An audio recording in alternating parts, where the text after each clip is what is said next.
mati. The end. Selamat mendengarkan. Keesokan harinya, calon mempelai pria telah datang bersama Louis dan Axel. Para wanita mereka tengah menunggu mereka dengan senyum dan tatapan kerinduan. Marsha dengan segera saja menghamburkan dirinya ke pelukan Louis, membaui aroma tubuh Louis. "Aku sungguh-sungguh merindukanmu," ucap Marsha yang disambut dengan ciuman lembut di kening Marsha dari Louis. Jun berjalan ke arah Hana yang terdiam terpaku dengan wajah memerahnya. Jun meraih tangan Hana. "Apa kau merindukanku?" tanya Jun dengan senyum tampannya. Hana mengangguk tanda ia juga merindukan Jun. Dean datang dengan 2 kereta bayi. Di dalamnya, Sean dan Eric sedang menatapi sekitarnya dengan kedua mata bulat mereka. Melihat kesayangannya tengah menatap mereka, Louis dan Axel segera saja menghampiri putra mereka itu. Mereka berdua berjongkok di sisi kereta bayi tersebut dan mencium-ciumi tangan putra mereka. "Papa telah datang," ucap Louis kepada Eric yang disambut dengan gelak tawa oleh Eric. Ayo, makan siang telah tersedia," ucap Kahan mengajak mereka semua memasuki restoran resort. Papa Louis dan Papa Axel mendorong kereta bayi mereka. Para mama mengapitkan tangan mereka ke lengan para papa tersebut. Jun memimpin jalan di depan sambil menggandeng tangan Hana. Sungguh, ini adalah berjuta memori terpatri di hati, terasa hangat dan penuh cinta. Malam hari mereka mengadakan barbecue. Sambil mengawasi persiapan pernikahan Jun dan Hana esok pagi, terlihat calon menantu sedang bercakap dengan calon mertua. Sebelum melepaskan Hana ke pangkuan Jun, Tuan Lee ada sedikit memberikan nasihat untuk Jun. "Putriku, tidak seperti kebanyakan wanita normal yang ada di sekelilingmu. Namun aku bisa menjamin, semakin kau mengenalnya, maka kau akan semakin menyayanginya dengan segala kekurangan yang ada di dalam dirinya," ucap Tuan Lee dengan nada serius. Sementara Jun memperhatikan tiap perkataan Tuan Lee dengan serius. "Putriku seperti benang sutra, dan kau adalah penenunnya. Tenunlah ia menjadi kain yang berharga," ucap Tuan Lee memberikan perumpamaan. "Kebijaksanaan memang harus ditenun di dalam hati. Terima kasih ayah, karena sudah memberikan nasihat sebagus ini," puji Jun kepada Tuan Lee. Tuan Lee merasa canggung dengan panggilan baru yang Jun sematkan untuknya. "Kau tidurlah. Esok adalah hari besarmu. Ayah akan di sini, memastikan semuanya berjalan lancar untuk kalian." Jun pun patuh, lalu bergegas kembali ke kamarnya. Hana di dalam kamar tak bisa tertidur, menatap langit-langit kamarnya. "Besok aku akan menikah," ucap Hana dalam hati sambil memegangi hatinya yang berdegup kencang. Menjelang pagi, Kahan dan beberapa tim make up masuk ke kamar Hana.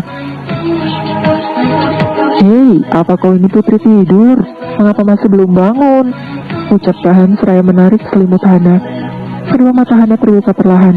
Dia baru saja tidur 1 jam yang lalu, dan sekarang Kahan sudah membeo menggelegar di sepenjuru kamarnya. Kahan menarik tubuh Hana agar segera bangun dan mendorongnya ke kamar mandi untuk membersihkan diri. "Kalian, bantu dia mandi," perintah Kahan. Setelahnya Hana duduk di kursi dengan tenang. 1 orang menyuapi makan, 1 orang merapikan rambut Hana, 1 orang melukis kuku Hana. Tim make up bersiap melakukan tugasnya tepat di sopan terakhir makan Hana selesai. Sementara Kahan duduk di sofa mengawasi sambil sesekali membaca artikel-artikel tentang pernikahan sederhana superstar dengan seorang wanita sederhana. Di kamar, Marsha sibuk mendandani kedua prianya itu. Setelah merapikan Eric, Marsha berganti merapikan Louis yang terlihat masih sibuk dengan sambungan ponselnya. Louis tengah berbicara dengan rekan bisnisnya dalam bahasa Prancis. Marsha mengambil tangan Louis untuk mengkancingkan kancing lengan kemejanya. Marsha memegang dasi dan dengan patuh Louis menundukkan kepalanya, dengan tetap masih berbicara dengan rekan bisnisnya. Setelah itu, Marsha mengambil jas Louis dan memakaikannya ke tubuh Louis dan mengancingkannya. Melihat kedua prianya sudah siap dan tampan, barulah Marsha membuka kimononya dan berganti gaun pestanya. Tiba-tiba, Louis memeluk Marsha dari belakang. "Biarkan suami yang membantu," ucap Louis sambil menciumi mengejuk-ngejuk bahu Marsha. Marsha tahu akhirnya akan menuju kemana. Marsha segera menghempaskan tangan Louis. "Kau bawalah Eric terlebih dahulu, aku akan segera menyusul kalian," perintah Louis. Louis terdiam, patuh sambil menyeringai nakal lalu mengecup bibir Marsha. "Baik, kami akan menunggumu," jawab Louis. Di kamar Hana, Sahan mengecek kembali tata rias busana Hana.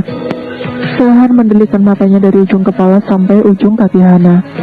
Setelah merasa oke, persis seperti apa yang Jun pinta, Sahan pun menepuk tangannya tanda pekerjaan tim tata rias dan tata busana telah selesai. Oke sayang, sebentar lagi akan ada yang menjemputmu keluar, ucap Sahan. Hana duduk dengan sambil meremas-remas tangannya karena merasa gugup. Ceklek, pintu terbuka. Hana menoleh dan melihat kedua sahabatnya memasuki kamarnya. Dengan segera Hana berdiri dan memeluk mereka berdua. Tenanglah, kau terlihat sangat gugup, ucap Marsha. Iya, itu tidak baik, akan mengurangi kecantikanmu loh, tambah Elana. Elana dan Marsha menepuk-nepuk tangan Hana, menenangkan Hana. Kami akan berjalan di belakangmu nanti, jadi tenanglah, hibur Marsha.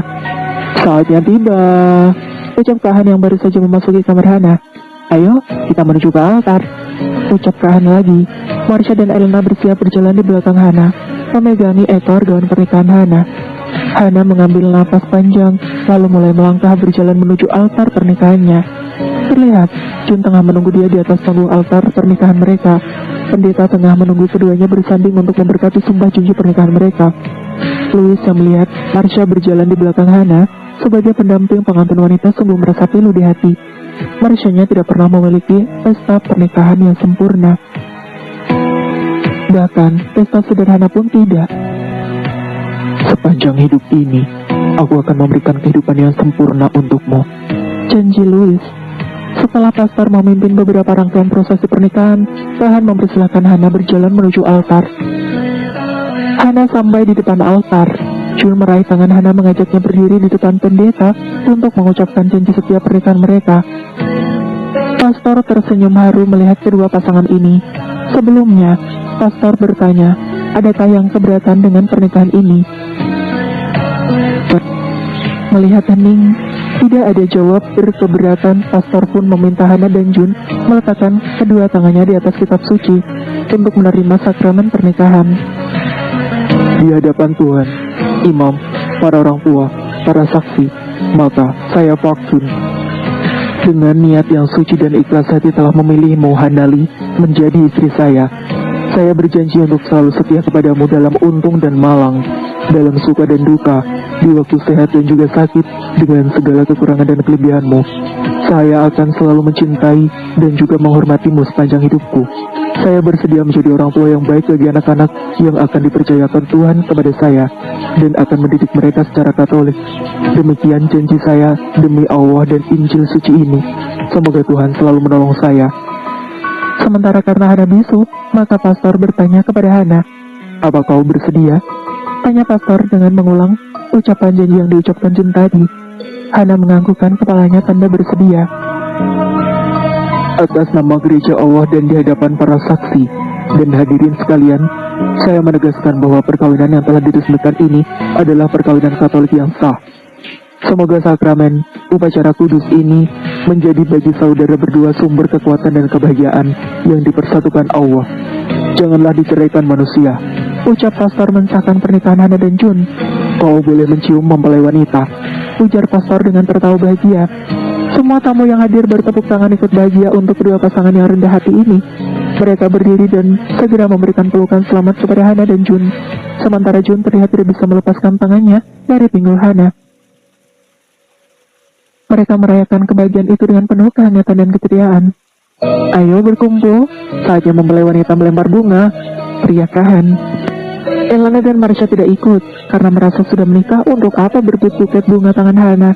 Erik meronta-ronta ingin turun menapakkan kakinya menginjak pasir putih pantai. Karena tahu Erik sangat menyukai pasir-pasir di pantai, Marsha pun menurunkan Erik. Baru saja Erik berdiri dengan berpegangan pada kaki Louis, buket bunga tersebut jatuh di depan Erik. Melihatnya, Erik tertawa lalu mengambil bunga tangan tersebut sambil tersenyum senang. Wah ya Tuhan, putraku, kau masih terlalu muda sayang, ujar Marsha yang percaya mitos bagi yang mendapatkan lembaran bunga tangan dari pengantin adalah calon mempelai berikutnya. Louis menggandeng Erik. Akan ada masanya nanti untukmu, tapi tidak sekarang sayang, ujar Louis sambil menciumi pipi Erik, diikuti oleh Marsha yang mencium pipi Erik satunya lagi. Fotografer melihat pemandangan epik ini dan segera saja mengambil foto satu keluarga bahagia ini. Tamat.